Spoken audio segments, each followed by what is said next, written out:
Ya vili cha nu na ti sau đi na Ka ta ke lu ka hai do ku hai te ka yo chi cha ku che Ya vili cha tu ni she pe tu ni she du Ku ni ti sa ha te ka yo all in na do ku Ku chi ya in dan da wo ta ka sha mo shi che Ka lo mo ka ta ka chi shi che ka mo ni chu pa che Ya vili cha ku mo ku lu she ku lu pla ku lu ji tan cha do ka Da shi ma na ka ha chi pa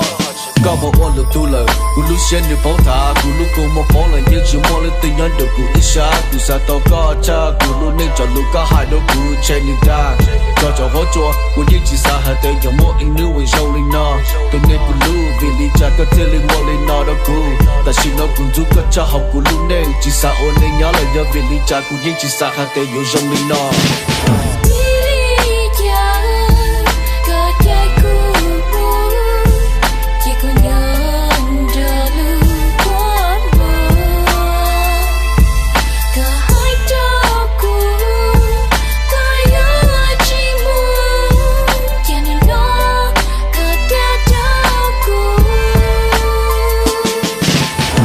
Familiar with the city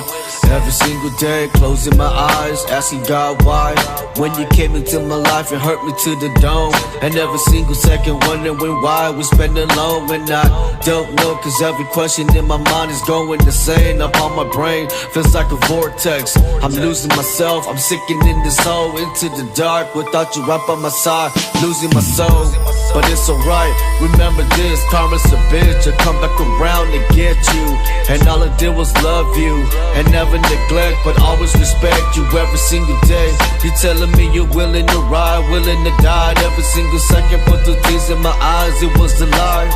I hope you live your life to the fullest. Your decision you made, I hope it wasn't regret.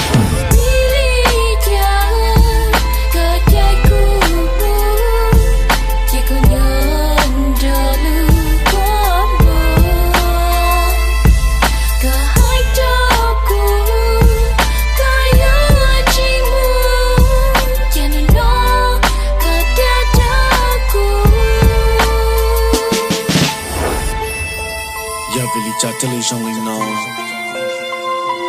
Ka ha te ko yo lu ku ta mo itzi E ko yo chi cha ku je